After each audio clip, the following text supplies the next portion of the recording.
Ganda ng puno na to. Kapal ng dahon. Malilim talaga kapag tanghali dyan eh. Alright, good morning. Ang aga natin, ang time check tayo 6:47. Pero kahit maaga tayo, parang matraffic na guys. So ngayon guys, hindi muna tayo nag-e-bike, nagmotor muna tayo kasi matagal ko na rin hindi nagagamit to. Almost 2 weeks kasi lagi tayong naka-e-bike.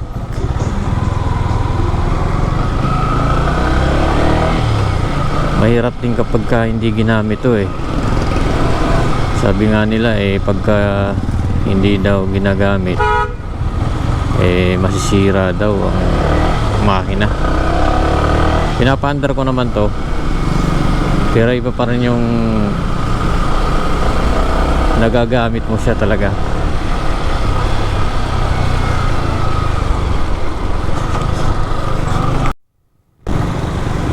Tingnan nyo to yung gulong nya, yung side wheel nya, tabingi, hindi ba delikado yan? No, mukhang parang delikado kasi hindi pantay oh, nakatagilid baka mamaya biglang kumalas no? Di siguro napapansin ng yan, driver. Daming karga nya, puro ice cube.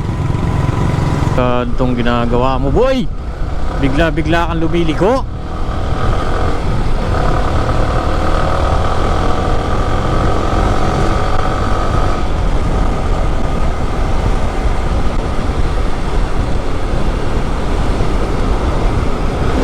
Di pa naman ako sanay guys magbusina. Hindi ako lagi nagbubusina